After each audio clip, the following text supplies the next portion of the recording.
1968 was the year when Ford replaced their first six-cylinder tractors, the 6000 and 6000 Commander, with the all-new 8000 series. The Ford 8000 series was destined to become Ford's cutting-edge tractor. After the consolidation of the European Fordson brand into just Ford in 1964, Ford was looking to have Ford's ag operations tractor lineup designed to be universal in most markets. But Ford was lagging behind in the big power range. Hence the introduction of the new Ford 8000 series tractors. The 8000 series was an all-new design, having the new 401 cubic inch direct injected power plant. While it was patterned in many ways on Ford's older diesel engine, because it had some design characteristics with the earlier Ford diesels, it was quite a different engine than Ford's 242 cubic inch Dorset engine that had powered the 6000. In 1969, a turbocharged version of the 401 cubic inch engine would appear for the 9000 series tractors. The 8000 was introduced three ways: a narrow front row crop, an adjustable width wide front row crop, and what was called an all-purpose. The all-purpose had a wide setback front axle with adjustable width. The two row crops came standard with a live 540 or 1000 RPM PTO and a 3-point hitch. The all-purpose came standard with a swinging drawbar and no PTO. However, the PTO and 3-point was optional. The all-purpose was what other manufacturers called a standard or Wheatland tractor. The setback front axle had a 91.5 inch wheelbase versus the 108 or 100 inch on the row crops, which gave the all-purpose greater maneuverability than the row crops. The Ford 8000 row crops came with a 2-speed PTO, a Category 2 3-point hitch, and a standard drawbar. Standard on the all-purpose tractor and optional on the row crops was a wide spring drawbar that swung 17 inches. The power adjust rear wheels opened the rear track from 60 to 97 inches. The row crops had either 34-inch or 38-inch diameter wheels. And the all-purpose had either 30-inch or 34-inch diameter wheels. Ford also offered two loaders, a 2,100-pound and a 2,500-pound loader for the 8000, along with optional cabs and air conditioning. The 8000 had three separate hydraulic systems, one for the power steering, another one for the PTO and differential lock clutches, and the last one for the 3-point hitch and the remotes. Ford 8000s were designed to be loaded heavy. It could carry up to 16 100-pound suitcase weights on the front rack and up to 12 100-pound weights on the rear wheels.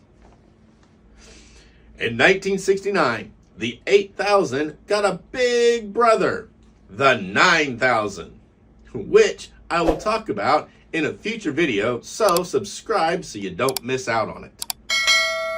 It was much the same tractor, but with a beefed up turbocharged version of the 401 engine. By 1973, Ford made minor changes to the 8000 and created the 8600. These changes were graphics and minor changes to the engine. Then, in 1977, Ford's 8600 was updated to the 8700 by restyling the sheet metal and some of the features. The 8000 series line continued well into the 80s with the TW20, then the TW5. In 1985, the TW15, TW25, and TW35 made their appearance. Ford continued to use the same basic platform that had begun with the 8000 series. Improvements were made in the styling and the cabs. By 1990, the Fords had changed the platform and updated that 401 engine. But the 401 engine remained in the lineup in front of more modern drivetrains and four-wheel drive tractors. The Ford 8000 series tractors had no major problems and set no major milestones. They simply did their jobs and continue to do them today. For cheap power, they are still a good tractor to look for. And here, guys, this is 3 awesome representations in die-cast metal of the Ford 8000. First up, we have here is this 1/16 scale, the only 1/16 scale Ford 8000 that has been done. It was done by Scale Models, and it was made as a sandbox toy. You'll notice it doesn't have tons of detail on it. It was just made as a sandbox toy. It was a $20 toy when they were new for retail, so that's what they were designed for. They were designed for kids. Very well made. Then we've got 2 down here made by SpecCast, and these are in 64 scale. We got the wide front row crop and the narrow front row crop, which I talked about both of those in the video. Start off here. These guys are not really any different. The casting's the same. The only difference is the front end. You can see great Ford 8000 graphics, white steps, white fenders, and blue deck. Nice Ford graphics. You note the vertical bars. The 8000 had vertical bars. It's got an oscillating front axle like that. And there's the rack where you could hang the suitcase weights on the front. 16 of them, so you'd have 100. It's a lot of weight. Headlights are right there on each side, and those are little tampos, decals, and tampos on this thing. Breather, straight pipe exhaust. It's not chrome, it's just painted aluminum. Over onto this side, which is the normal side you mount the tractor, nice detail of the engine, that big 401. Soft rubber tires front and rear. And then it has, kind of feel like die-cast metal, but they're probably plastic wheels. It has the ROPS, the 2-post ROPS here. And note, Ford was different. They pushed and leaned their ROPS forward when everybody else leaned their ROPS backwards. It kind of matches the front end the way they had it pulled like. There's another decal there, and really nice graphics. Onto the back. Working 3-point hitch, regular hitch, which is bigger. It almost might actually hook up to an implement. You've got your triangle there, your slow-moving vehicle warning sign. Nice, big, wide bar tires. Really nice tractor. Underneath, we got a date of manufacture, 258th day of 2017, and SpecCast cast in. Really, really sharp. Does not steer, but it does have a nice tie rod there, and it does oscillate. Really cool. Now we look at the other one, which is exactly the same, except for the front end. You'll notice this one here has the narrow front end. It was the other option that they offered back then, and it was a really, really cool option because tractors were narrow front a good up into the mid-70s. Narrow fronts were the norm. Wide fronts were much safer, but narrow fronts were pretty much the norm. They were everywhere, so offering it as a wide front made total sense. Nice seat up here and steering wheel on both of them. The same in the back, and we're going to keep going on around. We got a nice details. It is a really, really nice detailed tractor. Working 3-point, date. This one's made on the same day as the other one, and it is made by SpecCast as well. And see the narrow front end. Really, really nice. I am a big fan of these little Ford tractors that they're making. I'm happy to see more Ford tractors being made in recent months because they've been kind of forgotten over the years. There was a whole bunch of them, but then they went on and just kind of forgot them altogether. Now this guy, big diecast. It's got a really nice rendition of the engine on the side for a sandbox toy. It says made in USA, cast onto the intake or the exhaust manifold. Really nice Ford 8000 decal. The stripes and decal is a stripe. The paint, Scale Models, is great. They used a powder coated paint and it is incredibly durable. Now note, no exhaust stack or pre-cleaner on this one because it's made as a sandbox toy.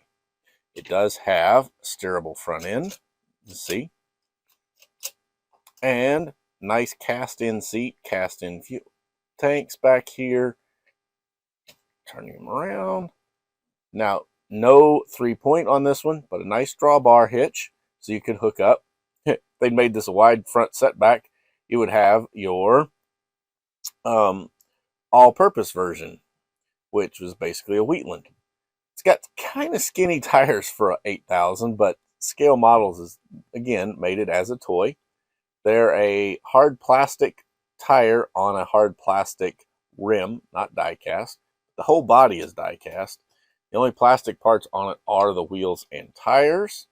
Front wheels, same way, hard plastic front wheel and plastic rim. They're not, though they're cast into the right color cream for Ford. It'd been nice if he'd gone one more step and put the fenders on here, because without fenders it's kind of missing, but he was trying to keep the price point down. It says Scale Models, Dyersville, Iowa, cast in under the steps, and there's no instrument panel decal. Like, well, that would have been nice. Round on the front, real nice rendition of the 8000 grill and the big Ford right there. This would have been cool if he'd gone on, changed the grill, and made the 9000, because other than that, they're basically the same tractor. Look at that steerable front end, and then you can steer it with the steering wheel when it's on the ground. Otherwise, it kind of hangs up. But Scale Models did a really nice job, and these were very popular because it's the only 8000 that's ever been done in 16th scale. I really wish they'd bring it back, but we'll just have to see. And here we go. The Scale Models 1/16 scale Ford 8000 tractor with narrow front end. It's a die-cast metal and it's a sandbox play toy, and it was marketed as such. And two 64 scale SpecCast Ford 8000s, a wide front row crop and a narrow front row crop, both with 2-post ROPs and no cabs.